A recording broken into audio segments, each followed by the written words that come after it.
Welcome to Chapter 5, where we trace the origins of the two documents that define American government, the Declaration of Independence and the Constitution.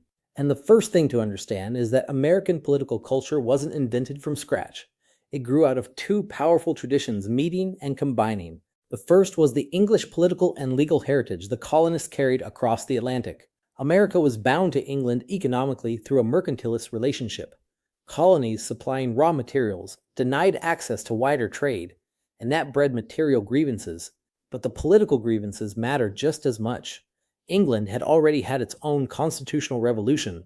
The Glorious Revolution of 1688 established Parliament's supremacy over the crown, and the English Bill of Rights of 1689 codified limits on royal power, no arbitrary taxation, the right to petition the king. The colonists saw themselves as Englishmen entitled to those protections.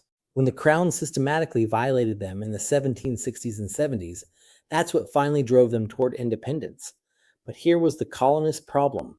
The ultimate authority was the British monarch, who claimed legitimacy through the divine right of kings, the idea that royal authority came straight from God. So, if you want to justify resistance, you need a counter-narrative that doesn't make you a traitor to God himself.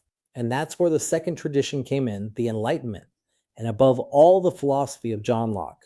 The Enlightenment applied reason and evidence to questions of politics and morality, and the founders were steeped in it.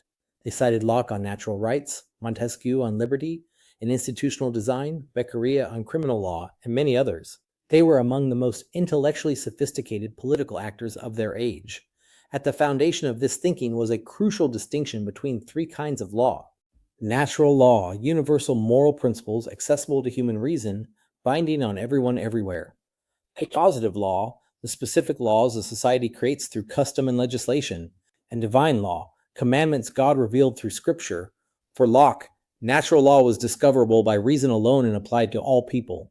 Biblical law applied only to those who'd received the revelation. Why did this matter so much? Because by grounding their claims in natural law rather than any one religion or legal system, the founders could make universal arguments that transcended English colonial law and royal authority. When the Declaration appeals to the laws of nature and of nature's God, that's exactly the strategy, a claim to universal moral authority, owing nothing to any earthly sovereign.